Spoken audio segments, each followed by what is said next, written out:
ప్రతి గృహము కుసుమఘరుల నిలయమే, ప్రతి హృదయం కుసుమఘరు నివాసమే.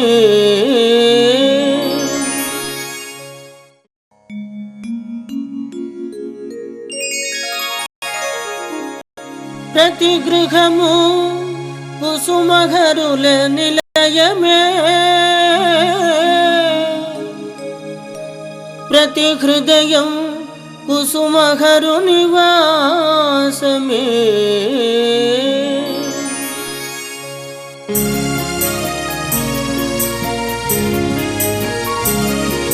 ప్రతి గృహము కుసుమఘరుల నిలయమే, ప్రతి హృదయం కుసుమఘరు నివాసమే.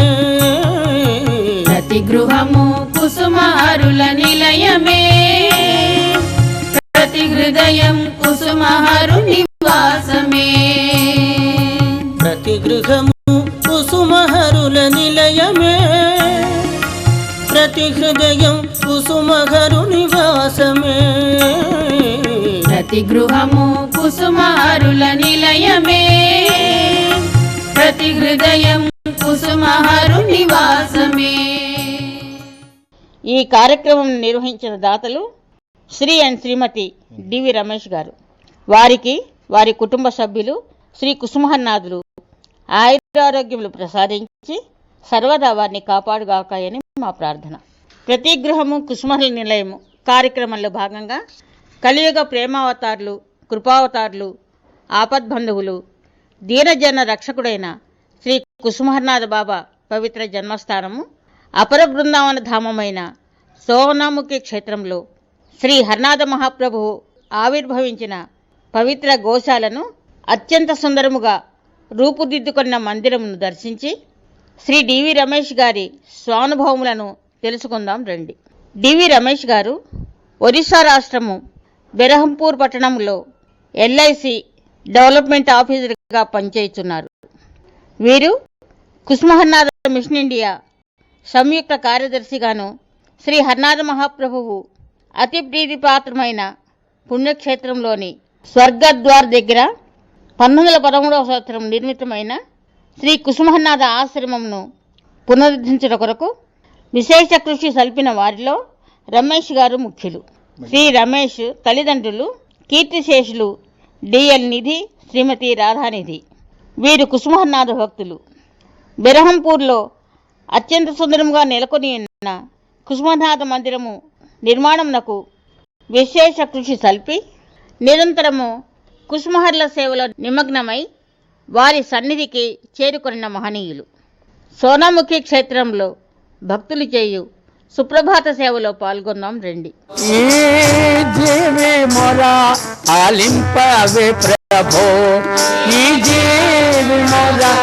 ఆలింపవే ప్రభో ఈ హృదయ విపుల సామ్రాజ్యమును పాలింపవే ప్రభో ఈ హృదయ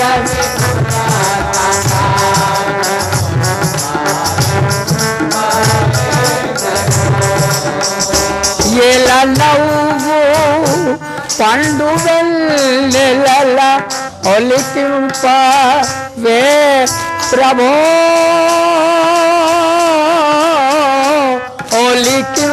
ఒలికింపవే ప్రభో ఎలా నవ్వు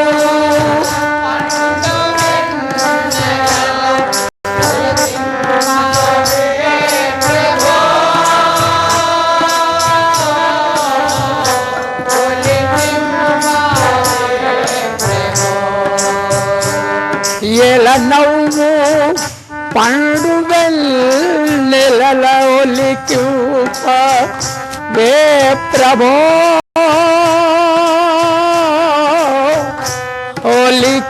ఒలికింపవే ప్రభో ఎలా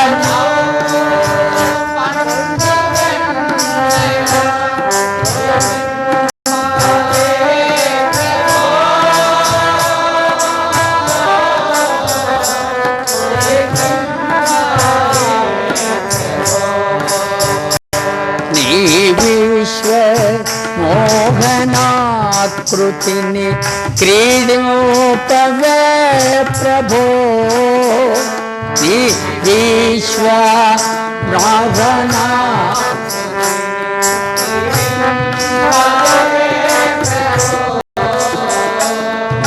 विश्व प्रेम रासमुनु गाव्युपवे प्रभो विश्व प्रेम रासमुनु क्रीडिमुप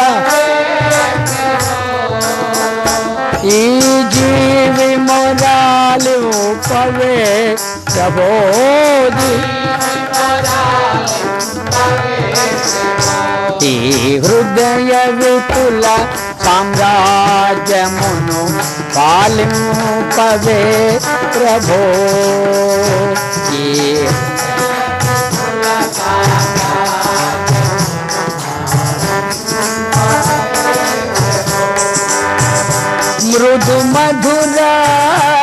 మృదు మధుర వేణుగాన సుధ వెదజల్లా వే ప్రభో వెదజల్లా వే ప్రభో మృదు మధుర వెదజల్లా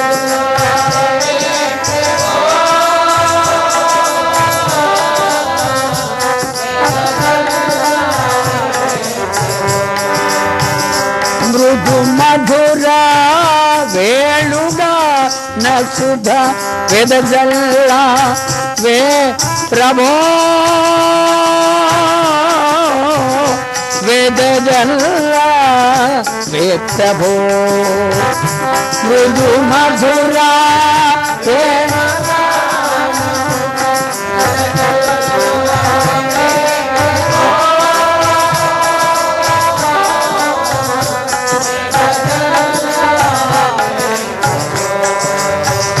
జగదేకా మోహనాకృతిని క్రీడూపవే ప్రభో జగదేకా మోహనాకృతిని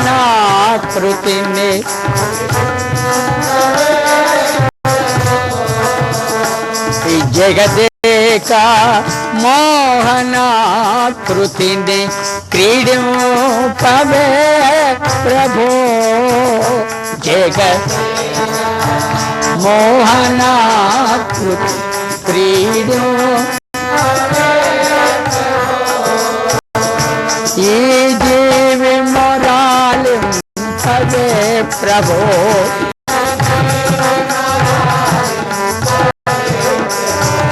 ఈ జీవి మొర పాలింపవే ప్రభో ఈ జీవి మొర పాలింపవే ఈ హృదయ విపుల సామ్రాజ్యమును పాలింపవే ప్రభో ఈ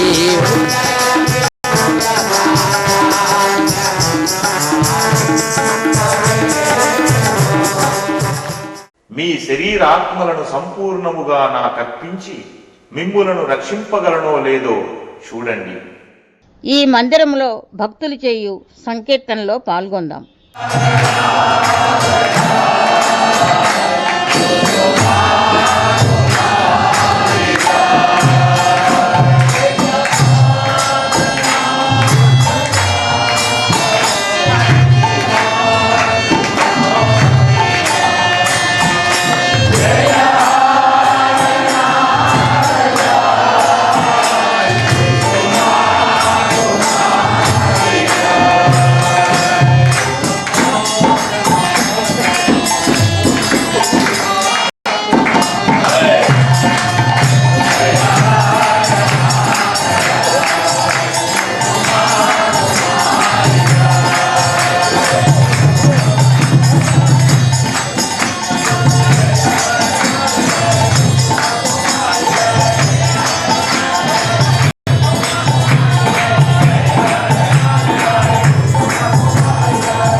గృహము కుసుమహరుల నిలయమే.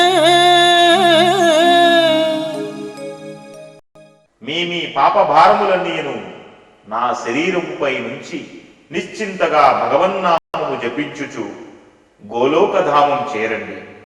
जय बोलो श्री कुसुमहरनाथ को जय. మై కుసుమదేవికి జై. భక్తజన మహాశయులందరికీ మా నమస్కారములు.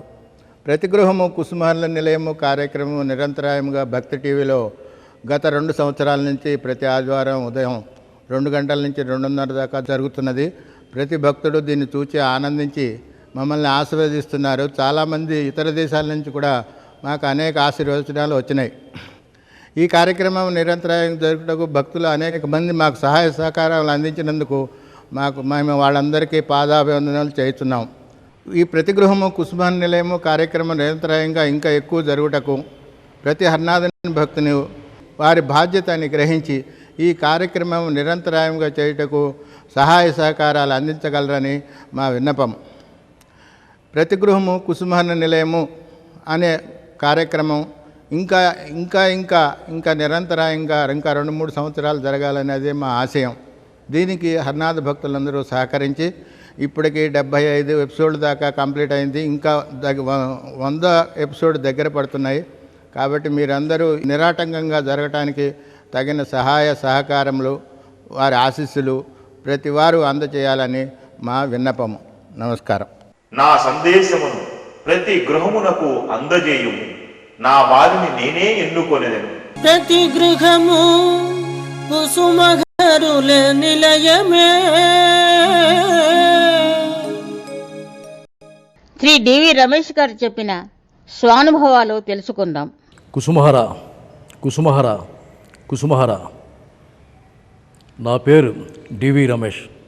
నేను హైదరాబాద్ ముఖ్య కేంద్రంగా పనిచేస్తున్న శ్రీ కుసుమహరనాథ్ మిషన్ ఇండియా సంస్థలో జాయింట్ సెక్రటరీగా ఉన్నాను.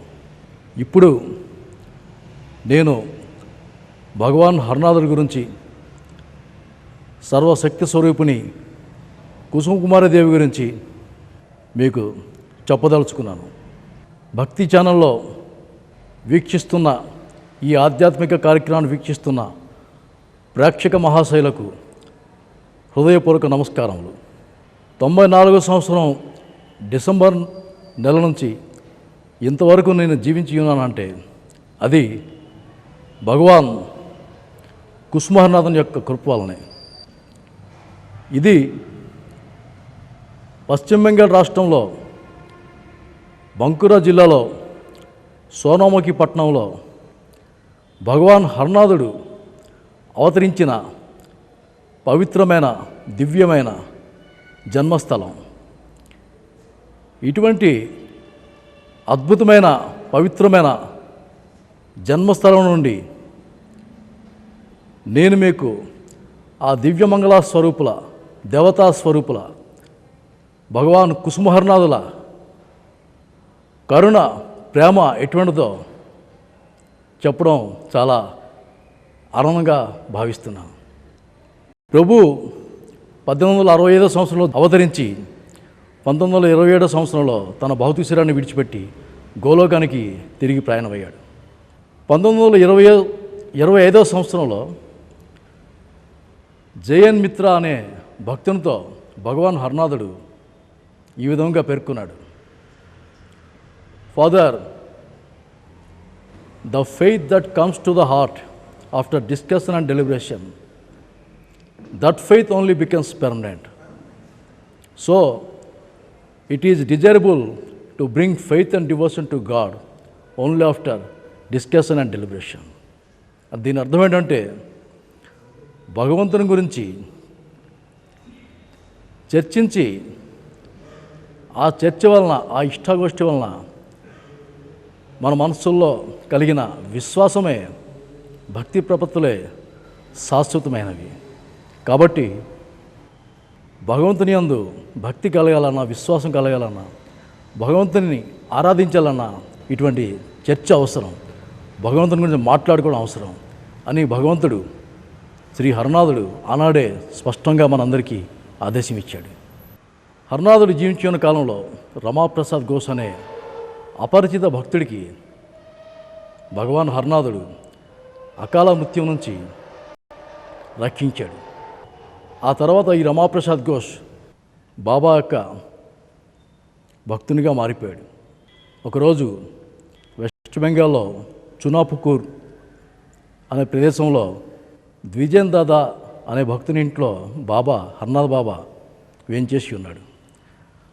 బాబాని దర్శిద్దామని ఈ రమాప్రసాద్ ఘోష్ అక్కడికి వెళ్ళారు. అక్కడ బాబాతో పాటు శ్రీ సత్యచరణ్ సేన్ అనే రచయిత కూడా ఉన్నాడు. ఈ రచయిత బాబా జీవిత చరిత్ర గురించి రాశాడు. హరనాథ చరితామృతం అనే రచనని అతను రచించాడు.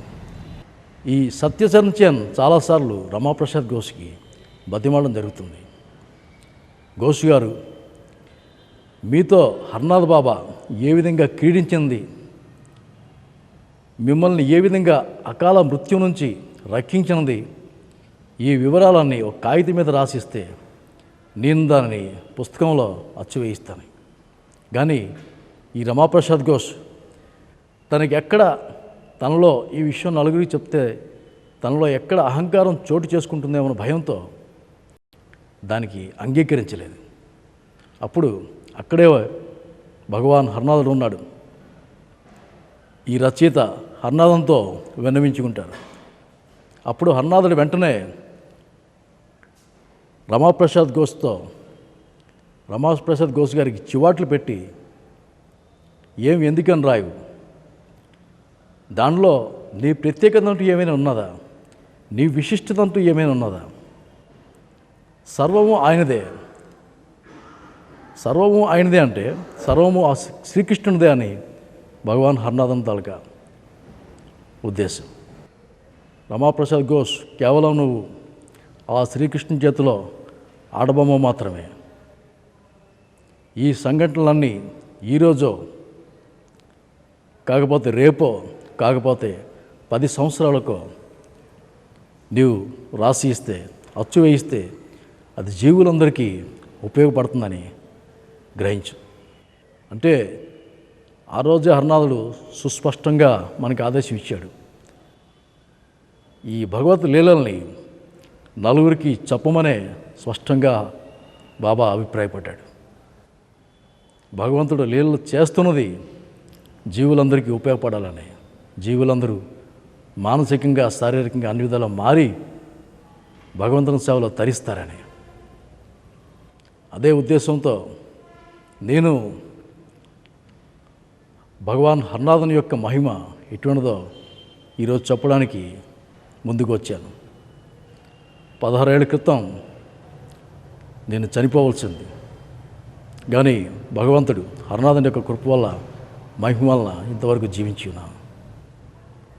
అది మీకు అందరూ చెప్పి భగవంతుని యొక్క కరుణా ప్రేమ ఎటువంటిదో నలువైపులా నలుదిశలా చెప్పాలని, భగవంతుని యొక్క కృపకి ప్రేమకి మీరు పాత్రలు కావాలనే సదుద్దేశంతోనే భగవంతుని గురించి ఈ చర్చ ఈరోజు జరుపుతున్నాను. 1994 సంవత్సరం డిసెంబర్ నెలలో నా జీవితంలో జరిగిన యథార్థ సంఘటన ఇది.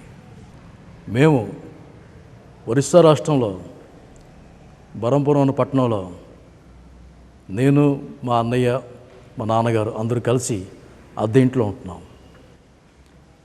బరంపురానికి 40 కిలోమీటర్ దూరంలో అస్కా అనే పట్టణం ఉంది. అక్కడ నేను ఎల్ఐసిలో డెవలప్మెంట్ ఆఫీసర్గా పనిచేస్తున్నాను.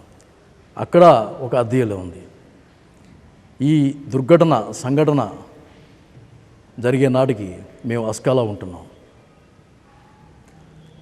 నా ప్రారంభ కర్మ బట్టి నాకు ఎక్యూట్ పోస్ట్ వారియల్ ఇన్ఫెక్టివ్ పోలియోన్యూరైటిస్ అనే తీవ్రమైన నరాల కండరాల వ్యాధి సోకింది.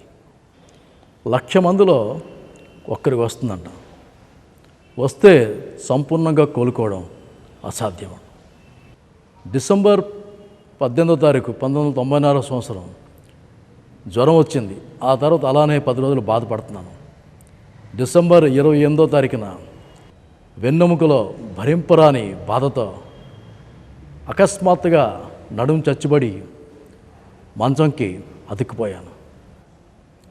రోజు రోజుకి శరీరంలో ప్రతి కండరము నరాలు వాటిల్లో పడుతూ క్షీణిస్తూ శక్తి క్షీణిస్తూ ప్రతిరోజు రోజుకొక అవయవం కాళ్ళు చేతులు క్రమక్రమంగా ఒక్కొక్కటి చచ్చుబడిపోతూ శరీరం అంతా ఒక గట్టి కర్ర కొయ్యలా మారిపోయింది. తల కిరుపక్కల భరింపశక్యంగాని బాధ, కళ్ళు ఎర్రబారి చూపు క్రమంగా మందగించింది. ఏది తిన్నా తాగినా వాంతి అయిపోవడం, ఎప్పుడూ వాంతి వచ్చేటట్టు ఉండడం. ఈ లక్షణాలు బట్టి డాక్టర్లు బ్రెయిన్ ట్యూమర్ అని ముందు భావించారు. అంతేకాదు, మలమూత్ర విసర్జనాలు పూర్తిగా స్తంభించిపోయాయి. పొత్తిగడుపు ఒక చిన్న కుండలా పొంగిపోయింది. ఇది చాలా భయంకరమైన సూచన. నిద్ర ఉండేది కాదు, నిద్ర కరువయ్యింది. నోట మాట అస్పష్టమైంది. శరీరం అంతా మంటల్లో కాలుతున్నట్లు భరింపశక్యం కానీ వర్ణింపశక్యం కానీ నరకయాతన. నరకానికే భయపట్టే అతి భయంకరమైన నరకయాతన అది. ఇక గత్యంతరం లేక మరణం కోసం ఎదురు చూస్తున్నాను. ఒకరోజు పొడవుగా ఉండి ఒక నల్లటి ముసుగు ధరించిన రూపం నన్ను వెంటాడుతున్నట్లు కల. యమభట్టుడేమో. ఇది నా పరిస్థితి. మరోపక్క నా తల్లిదండ్రులది చాలా దీనావస్థ. అద్దె ఇంట్లో బరంపురంలో కలతల కారణంగా రిటైర్ అయి చేత పైసా ఆస్తి కూడా లేక మా నాన్నగారు మా అమ్మతో కలిసి అస్కాలో నా వద్దకు వచ్చారు. నేనే ఆధారం. వాళ్ళు వచ్చిన నెల రోజులకే వచ్చింది యమగండం. ఇటువంటి గడ్డు పరిస్థితిలో ఒకరోజు సాయంకాలం నా తల్లిదండ్రుల విషయంలో నేను కళ్ళు మూసుకొని నాలో నేనే బాధతో భావిస్తున్నాను. వీళ్ళకి ధనం లేదు, ఇల్లు లేదు, భూమి లేదు, ఇంట్లో కడతలు, నేనే ఆధారం అనుకుంటే నా పరిస్థితి ఎలాగైంది? ఏదైనా నాకు జరగడానికి జరిగితే వీళ్ళకి ఎవరు చూస్తారు అని భావించిన మరుక్షణమే ఆ భావగ్రాహి అయిన ఆ భక్తవత్సలుడు శ్రీ హరనాథుడు కుసుమకుమారి సమేతంగా సర్వోత్కృష్టమైన గోలోకధామం నుంచి బయటికి వచ్చి ఆకాశ మార్గాన్ని నడుచుకుంటూ ప్రాకృత దేహంతో ఆకాశ మార్గం నడుచుకుంటూ మా ఇంటి వైపుగా వస్తున్నారు. ఈ అపురూప దృశ్యం ఏ విధంగా దర్శనమిచ్చిందంటే, ఆకాశంలో ఒక వైలెన్స్ షేప్లో ఉండే ఒక పెద్ద పెట్టి ఒకటి దానంతట అది తలుపులు తెరుచుకున్నట్టు తెరుచుకుంది. ఒక పెడ నుంచి కుసుమకుమారీదేవి ఆమె అచ్చట నిల్చొని ఉన్నది. ఇంకొక పెడ నుంచి భగవాన్ హరనాథుడు బయటికి వచ్చాడు. అంటే భగవాన్ కుసుమహరనాథులు ఉండేది గోలోకం. అటువంటి సర్వోత్కృష్టమైన గోలోకధామం నుండి భగవంతుడు బయటికి వచ్చాడు. ఆ గోలోకధామం యొక్క సింహద్వారం యొక్క తలుపులేమో ఈ తలుపులు తెరుచుకున్నాయేమో వాటంతట అవే. ఒక తలుపు వద్ద కుసుమకుమారదేవి అలాగే నిల్చొని ఉంది. ఇంకొక తలుపు నుండి భగవాన్ హరనాథుడు బయటికి వచ్చి మెల్లగా కొద్ది దూరం వచ్చి ఆ తర్వాత హరనాథుడు ఒక్కడే ఆకాశ మార్గాన వేగంగా నడుచుకుంటూ మా ఇంటి వైపుగా వస్తున్నాడు. ఈ అపురూప దృశ్యం సాయంకాలం మగతగా ఉన్న నా కంటికి కనిపిస్తుంది. హరనాథుడు చెప్పాడు, I am knocking at every door. A day will come when I will be at yours. నేను ప్రతి ఒక్క ద్వారం తట్టెదను. సమయం ఆసన్నమైనప్పుడు నేను మీ వద్దకు వచ్చేదను. అలాగా హరనాథుడు చెప్పినట్లు సమయం వచ్చింది. ఆ సమయానికి గోలోకా నుంచి భగవాన్ హరనాథుడు మా గృహంలోకి వచ్చాడు. మీలో ప్రతి ఒక్కరును నా సజీవ నివేదిక గ్రంథములు. అందువలన మీరు పరమ పవిత్రులుగా ఉండవలనని ఆశించుచుంటిని. అశేష భక్తులు ఆనంద పారవస్యముతో సోనాముఖి నగర పురవీధులలో చేయు నగర సంకీర్తన ఎంత ఆనందంగా అయినదో తిలకించండి.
Final.